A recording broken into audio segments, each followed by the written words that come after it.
swerved in front of me, which is why I swerved and missed the deer. Correct? Okay. Correct? Okay. So you don't have the right to question me about anything because I was not pulled over on a traffic stop. No, sir. For swerving, for driving impaired. No, sir. Anything. No, sir. Correct? No, you were not pulled Okay. over So, on a traffic stop. No. and like I told you previously, I don't answer questions, and I don't have to answer questions. Okay. I told you, you asked me where was I coming from. I didn't have to answer that question. Okay. I was on my way home from Florence. Yes, sir. Okay. Yes, A sir. pack of deer ran in front of me, Yes, sir. which is why we ended up in the ditch. Okay. Period. Okay. With that said, you have no probable cause for any of the line of questioning that you're asking me right now. I do, sir. No, you do not. The No, fact that I you, smell no, you don't. You that now. there alcohol Okay, coming so from you? now you saying you smell alcohol Yes, sir. after 40 minutes on the side of the road. We waited for 40 minutes, Yes, sir. and now you don't smell alcohol coming from me. Yes, sir, I do. No, you don't. Yes, sir, I do. No, sir, you don't. That's why I'm asking Sir, all that you do. I'm done asking you questions. Okay. I'm not taking no roadside tests. I'm not doing any of that. Okay. I'm not doing anything. We're Okay. done talking. All right, yes, sir. So at this point in time, can you go ahead and turn it around for me? No, you're not arresting me. Turn around. You're not arresting. Don't put your hands on me, Rodney. Turn around for me. Get your can hands hold it. off of me. What am I being arrested for? You're driving You too gonna fast know for what conditions, sir. what he say? You're driving too fast for conditions right now. That's not You're arrestable not- offense. That's a traffic offense. I can arrest you for that. No, you cannot. Yes, sir. No, you cannot. Yes, sir. Oh, I want you to record this. Are you recording? You cannot. You cannot arrest me for driving too fast for conditions. That is a traffic offense. If you would let me finish. No, sir. I'm not going to let you finish Okay. because I know the law. No, hold on. Stop. I let you talk. I let you talk. How can you determine? How can you determine? Let him talk. Get your no. Hold on. Let me stop it. Let me stop it right. Call your supervisor. All this, Call your we don't need supervisor. y'all chiming in. Call your supervisor. Okay? He No, grown. He I'm can stop talk that. to the trooper by himself. No, that's Say fine. that. Call your supervisor. Don't touch me and don't put your hands on me. Call your supervisor. I'm gonna get all of this on tape. You're not touching me. Get your supervisor out here. You cannot arrest me for driving. That's a traffic offense. That's a misdemeanor. He was with these guys. Yeah. You cannot arrest me. I was a police officer Call as your well. supervisor. I was a police officer as well, and just off a traffic offense, they can't arrest you like that. Call your damn supervisor. How long you been on the force? And I was over 19 years a law You know enforcement the officer. trip. Mr. Candy, I need you to stay over here with me. I'm right here, sir. I'm not going anywhere. Mr. Candy. I don't have any weapons on me. I'm not going anywhere. I don't have any weapons. You're not gonna arrest me. You're not gonna put your hands on me. Call your supervisor. And I left it at that. Don't talk to me, man. Right now, you getting loud. Who are you? I'm not doing anything. This video wastes absolutely no time throwing viewers straight into chaos. What begins as a roadside crash investigation suddenly transforms into a tense standoff the moment officers start hinting at DUI suspicions. The driver, clearly frustrated but sharp with his words, immediately pushes back after an officer claims he smells alcohol more than an hour after the accident happened. And that's where the mood changes instantly. You can hear the disbelief in the driver's voice as he questions how an officer could suddenly develop probable cause after standing around the scene for so long. The officer keeps pressing for field sobriety tests, insisting it's just procedure, but the driver refuses completely. Instead of complying quietly, he begins breaking down every inconsistency in real time, almost like he already sees where this encounter is heading. Then suddenly, things escalate hard. The moment officers attempt to physically turn him around, the entire interaction explodes into open confrontation. Now the driver's no longer just defending himself, he's openly challenging police authority. He repeatedly demands a supervisor, argues that driving too fast for conditions isn't an arrestable offense, and refuses to let officers control the pace of the situation.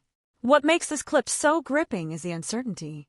Nobody watching knows whether this is about to turn into a full arrest, a use of force incident, or a complete de-escalation. And through all of it, the tension keeps climbing because both sides are convinced they're right. The officers are trying to establish control, while the driver believes he's watching his rights slowly being pushed aside in real time. By the end of this segment, viewers are left wondering one thing. Did officers genuinely have probable cause, or did the stop spiral because someone refused to back down? Apparently Damon got pulled over in the FL. Let's go find out what Damon did now.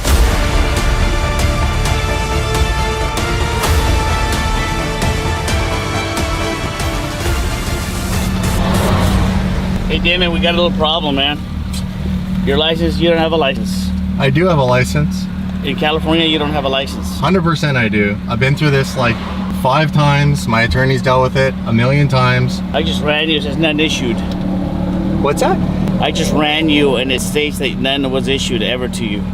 I'm not from California, I'm a tourist. I'm Canadian, you're holding a Canadian license. I also just gave you my insurance, and your aggressive manner is very unprofessional. You didn't give me your insurance at all. You gave me less time to look it up and figure it out. I'm not an insurance agent. Okay. This is a new car. I put it on your vehicle right Hold there. on, let me talk now. Okay, absolutely. You kept insisting that the piece of paper you gave me had both. I go, I don't see it. That's what I thought it was. Okay. Well, then don't think. That's what people get into trouble when they start thinking. You understand? Really? So you know, you never gave me. That's your advice. Don't think. Okay. Yeah. Don't think. Why are you so aggressive? How am I aggressive? You're like barking at me. I'm not barking at you. You just did. You're putting words into my mouth. I'm not putting anything in your mouth. I'm recording you too. So okay. So you can put the camera down. If you want the recording, I can get it for you. I record this for my own evidence. Okay. Officers all the time have misinformation. You're telling me I don't have a license. I have a license. They just told me you don't have a license. What's that? They just told me you don't have a license. I'm Canadian. You're holding my license. So what's your current home address? Sorry? What is your current home address? It's right there on the driver's license in the white paper. Okay.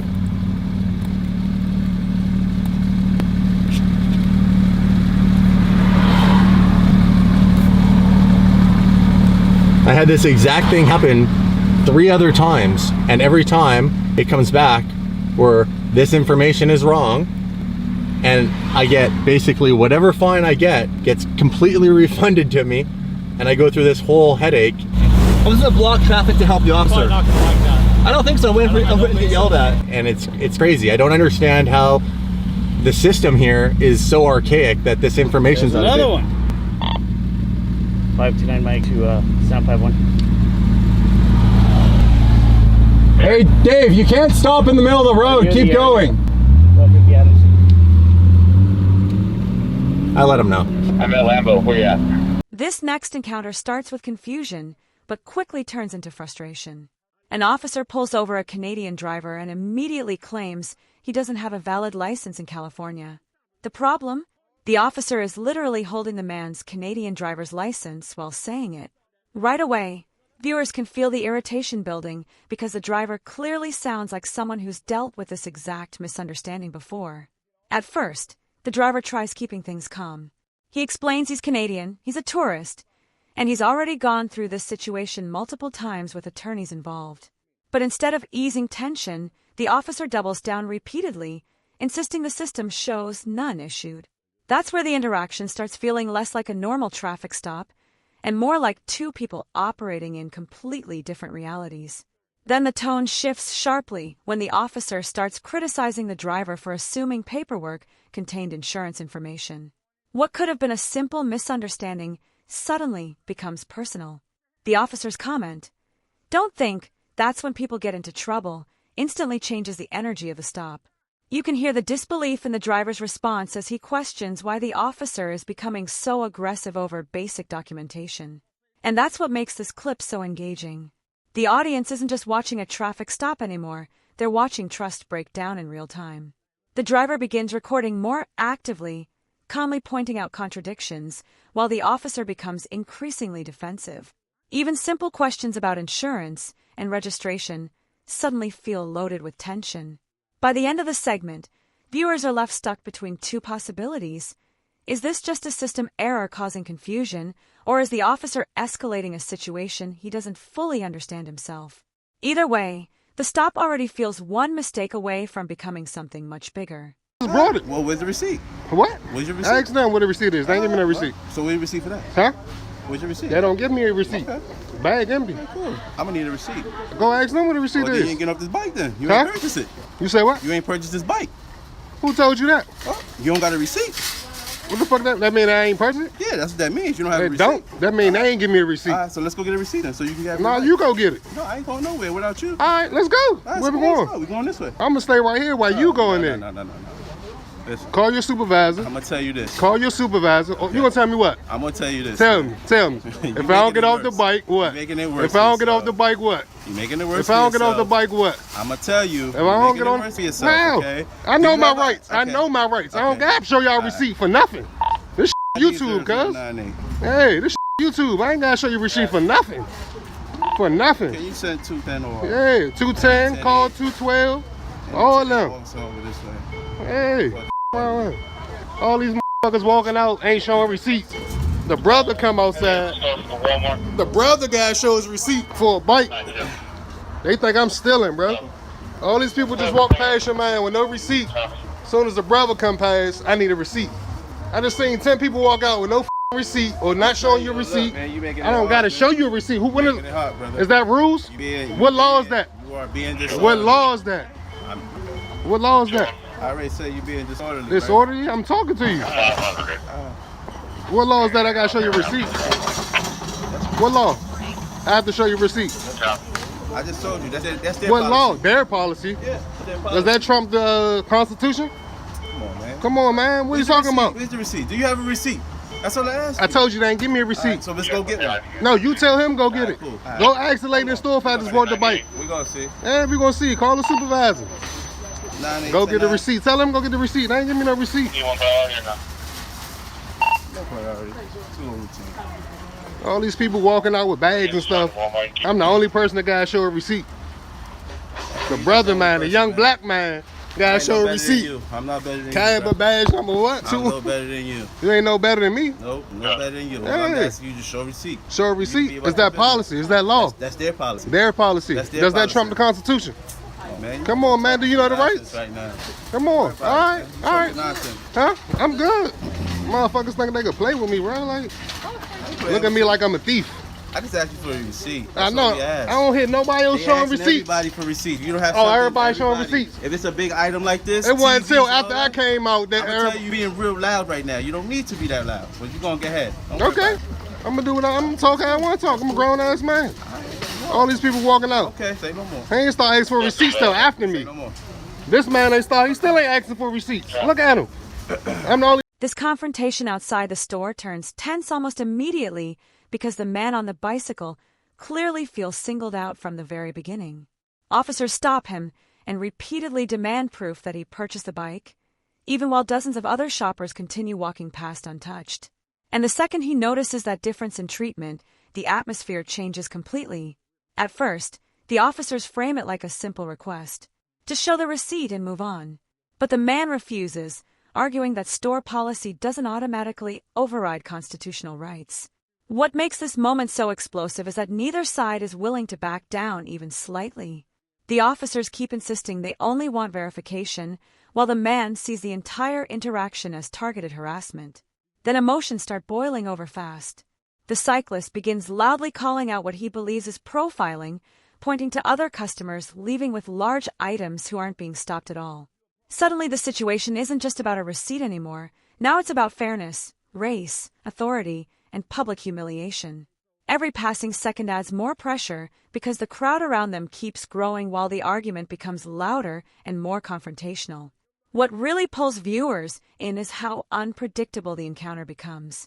One moment it feels like a misunderstanding that could end instantly, and the next it sounds like somebody's about to get arrested over a bicycle receipt. Officers repeatedly warn the man he's making it worse, but instead of calming down, he becomes even more defiant, openly challenging their authority and demanding supervisors.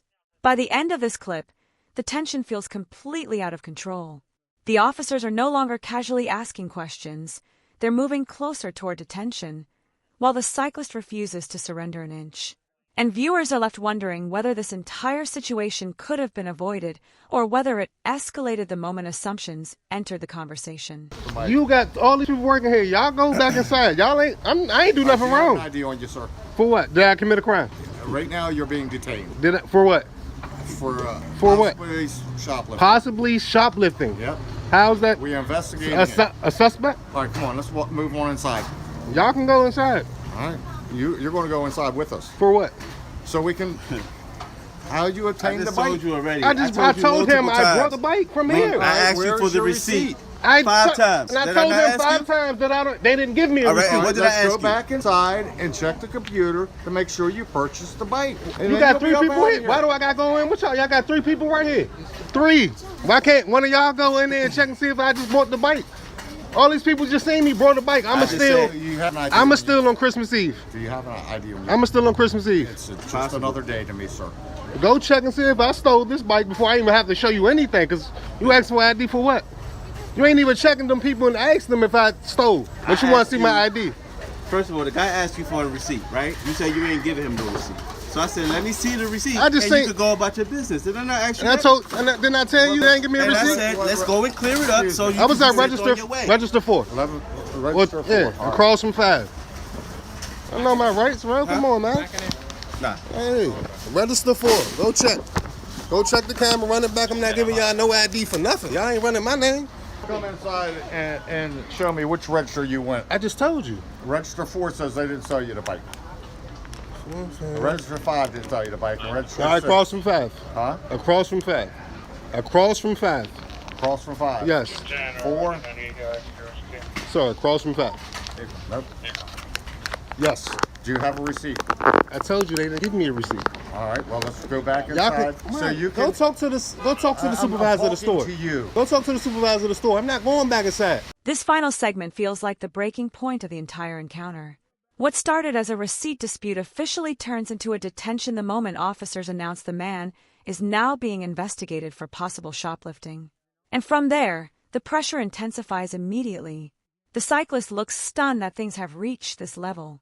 He repeatedly explains that he bought the bike legitimately and that employees inside the store can easily verify the purchase. But officers keep pushing for ID, demanding he return inside with them, while he refuses to comply any further. The frustration on both sides becomes impossible to ignore. What makes the scene so gripping is how quickly the assumptions harden into authority. Officers begin speaking with certainty, even though they still haven't confirmed theft actually occurred. Meanwhile, the cyclist becomes more emotional and more vocal, insisting he knows his rights and accusing police of treating him differently from everyone else leaving the store. And once the words, possible shoplifting, enter the conversation, the stakes instantly change. Suddenly viewers are no longer watching a heated debate over store policy, they're watching someone potentially lose their freedom over missing paperwork. The man openly dares officers to arrest him while continuing to refuse ID, and every second feels like it could explode into physical confrontation. At the center of all this is one uncomfortable question: how much suspicion is enough to justify detention? Because despite all the yelling, accusations, and escalating commands, officers still appear to be operating mostly on uncertainty rather than evidence. That's what keeps the audience locked in until the very end. By the time the segment closes, the situation feels less like a routine investigation and more like a complete breakdown between public trust and police authority, all sparked by one missing receipt.